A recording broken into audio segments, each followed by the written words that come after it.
xam nga dafa am ay tubaab yi fa nekk yoo xam ne dañuy liggéeyloo ay nit. di leen liggéeyloo. suñu leen liggéeyloo ci informel leen ñuy liggéeyloo mais suñu demee ba bëgg contrat dañuy bañ mais ndaw si dafa am problème ak tubaab bi mais ndaw si dafa syndiqué dafa dem ba yaakaar ne ki nga xam ne moom moo ko waroon a défendre ca syndicat ba kooku dem tëdd ci xaalisam lekk xaalisam ba ñu egg fu na ba affaire ba daal ma nga egg te tribunal bu Thiès ci tribunal du travail déglu femme bi. dafa am benn tubaab bu ma doon liggéeyal depuis 2008 ba 2016 maa ngi moom ñu ngi liggéey ma di ko topp pour mu defal ma contrat muy bañ ba 2016 nag ma ne ko danga may defal contrat parce que lii mënatuma ci liggéey parce que mën nga ma dàq à tout moment ndax lu nekk fekk na ma ci sa kër gii jële nga fi nit Mbodiène dàq ko jële nga fi nit Dakar fii nga dàq ko man rek nga mënul dàq parce que xam nga ni man dama la comprendre donc comme man ak yow yàgg nañ defal ma contrat ñu continuer liggéey mu ne moom mënuma defal contrat ma ne ko man di nga ma defal contrat soo bëggee ñu liggéey parce que jamono yooyu dafa bëggoon ma wax ko bàyyi naa nit la koo xamante ne du dugg si lu jub daal ay luxóor rek lay dugg léegi bi nga xamante ne wu ne ma nee na ma waa nañ dem inspection ñu régulariser ma ne ko waa nañ dem jour boobu dama liggéey ba 11h ma ànd ak moom ñu dem Thiès léegi bi ñu demee Thiès ñu ngi fa fekk benn daam léegi daam bi waxtaan ak ñun ci condition yi nga xamante ne noonu la contrat di tëddee mu ne ma mënul loolu lu yoon wax rek nañ ko def comme danga ma indi Thiès attaqué ma mu ne ma léegi on arrête mu jël sama salaire 15 jours fayu ma sax 1 mois yi de te moom moo ma licencié de si kanam madame Diallo bi nekk inspectrice bi nekk inspection du travail mu teg ci loxo madame Diallo teg ci sama loxo ma ne madame Diallo mu ne ma ne ko léegi na ma bàyyi man ma continuer sama mois bi bu ko defee ma am sama salaire complet comme daf ma licencié après ma dem mu dem su ngeen waxtaanee ngeen juboo mu yeggale weeram xëy na balaa boobu di ngeen trouver consensus ngeen xool nu ngeen di def mu ne ko non c'est fini daal di may ne tu vas voir comment tu vas vivre avec tes enfants sans travail ma ni ko jëyee grand 15 jours madame Diallo daal di ma ni ko léegi samay arriéré nag madame Diallo ni ko léegi danga koy fay ay arriéré ñu calculer arriéré yi bi ñu ko calculer mu nekkoon ay 800 et quelques mille madame Diallo ni ko léegi danga koy fay mu ni ko waaw je vais le payer dans 3 mois ma ni ko 3 mois arrangé wu ma comme danga maa licencié jox ma sama xaalis ma dem mais 3 mois arrangé wu ma madame Diallo ne ma yow loo bëgg ma ni ko na ma ko fay si 2 mois trouver leen terrain d'entente wala ma jàllale procédure bi tribunal mu daal di jóg buude crier foofu wax lu ko neex daal ne fii ne Sénégal dañu raciste waaw parce que je suis blanc looloo tax ngeen di ma traiter de cette manière affaire yooyu madame Diallo ne ko ba nga xamee ni on est raciste dangaa waroon a yëm sa dëkk te scandale bii nga fi def dinaa ko def ci rapport bi mu daal di claquer porte bi xëcc saagam dem te yooyu jamono nag man dama syndiqué wu bi ma syndiqué woo sama syndicaliste jël affaire bi en charge bi mu jëlee affaire bi en charge ba ma gagné procès bi procès baa ngi nekkoon 2 millions 1,930,000 ak wéccet daal presque 2 millions ma gagné ko léegi bi ma gagné mu versé ma première tranche bi 700 et quelques mille avec syndicaliste bi mu ngi ci am 20%. sama huissier de justice lanu versé xaalis bi sama huissier moom syndicaliste bi mu woo sama huissier ne ko damaa soxla sama wàllu huissier bi ne ko kaay jël mu yónni fa secrétaire am bi daal di jël xaalis bi léegi nag tubaab bi moom dafa def appel pour war a verser deuxième tranche bi moom mu def appel léegi bi tubaab bi defee appel procès bi nekk en cours ma wax syndicaliste bi mu ne ma dinaa ko topp mais ndoy baan li ci gën a doy waar mooy depuis boobu ba léegi saa yu ma woowee syndicaliste bi duma ko jot ba un jour ma dégg ne procès bi de juge bi débouté na ma le 11 juillet ne ko demal ma bureau ndax sama xarit boobu xam na ko ndax mi ngi dossier kooku ma ni ko demal ma bureau boo demee nga paas ma ko mu dem bureau paas ma ko kooku ne ko ma ni dégg naa dañ ñoo débouté le 11 juillet mu ni ma ku la ko wax mu ni ma kan moo la ko wax bu ñu débouté woon de dinaa ko yëg ndax chaque jour maa ngi tribunal te ñoom seen avocat du ñëw bu ko defee juge bi day renvoyer kon suñu débouté woon dinaa la ko wax nekkate débouté nañ ñu bu yàgg mu ni ko affaire tribunal nag noonu lay demee day yàgg mais finalement dinañ débouté le 5 décembre te débouté nañ depuis le 11 juillet mu ni ma le 5 décembre la ñuy débouté la ñuy délibéré ba le 13 décembre mu ni ma finalement dañoo débouté.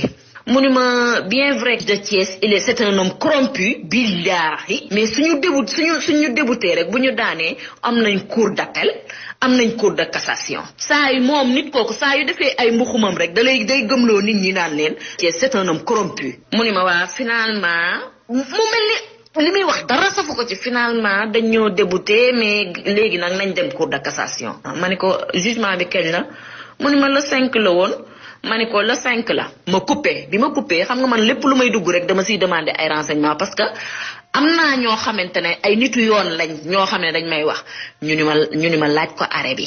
woo naa benn avocat bu nekk Thiès expliqué ko kooku ne ma laaj ko arrêt bi ma wax ak sama huissier de justice kooku ne ma laaj ko arrêt bi am naa avocat bu ma jël bu nekk Médina Dakar kooku ne ma laaj ko arrêt bi parce que bu fekkente ne le 5 la.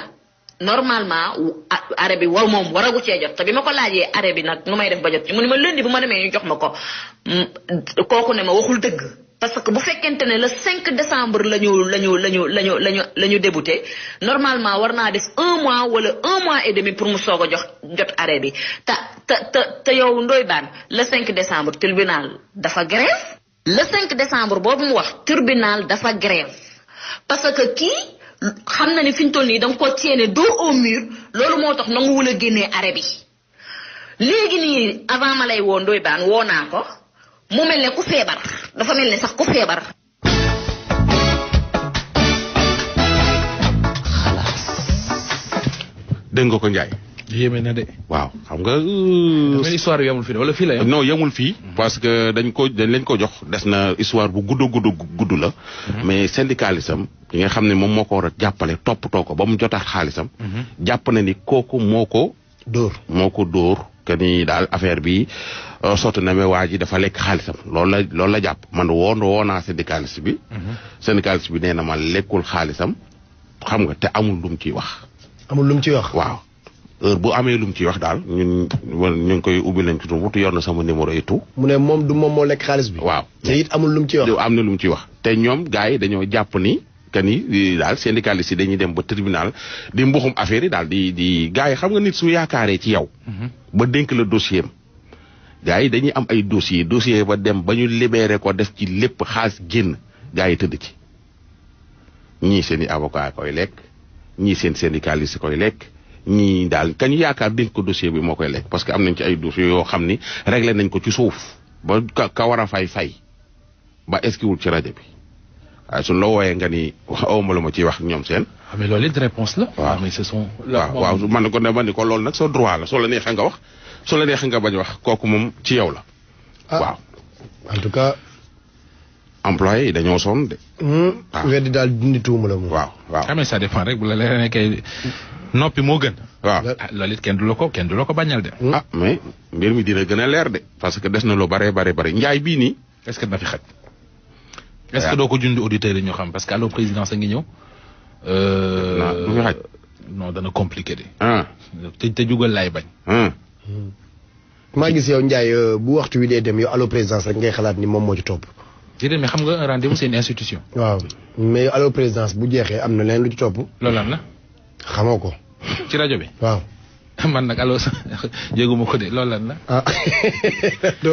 man après allo présidence ay tàggee laay dégg après l'émission des retraités là dëggantaan. Ndiaye kon ñu denc ko ba suba. déedéet allo présidence après communiqué après c'est l'émission des retraités. dëggantaan. voilà yow gis ngeen sama orgueil mënoo koo laal doo ma énervé yow mënoo maa énervé. léegi yow fii la. xam nga yow man dama laa fan. maa la gën a bëgg de yow xam nga ne man maa la gën a bëgg de. xam nga loolu. yow dóorkat la. Ndiaye. waaw bii nii xam naa dañuy bàyyi bu suba comme ni ngeen ko waxee. femmes yi nga xam dañoo nekk ci biir kër yi di sëy.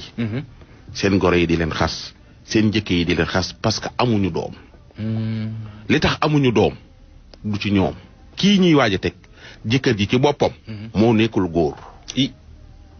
te ndaw si noonu la ko waxee. ki ñuy waaj a teg dem nañ hôpital dem nañ ci Mamani dem nañ fu ne ndaw si moom ci boppam ak médecin bi ak ñi ci Mamani ñoom ñoo xam ni waa ji du góor ak waa ji mais yaay waa ji goro yeeg njëkk yeeg yi ca kër ga ñëpp ndaw si la ñuy yendoo xas.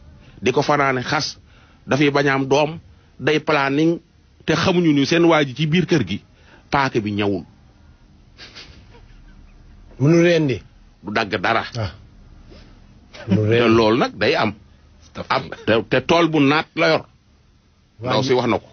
waa ji moom mënu rendi. waaw ndaw si nee na ma 9 ans maa ngi moom ñooy bokk lal guddeeg bëccëg suba ngoon waaye day banku ma banku. waaw. te banku yi ndiwuma fi à suivre. kii bu la neexee mën nañu dem ci allo président conseil constitutionnel buñ fa sélectionné noppee dem ci kayitu tàgga yi ak yëgle yi buñ noppee dem ci émission bu mag bi nga xam ni moom la ñu ñëpp xaar dëggantaan ak le phénomène avant no stress ay ci Alifa demal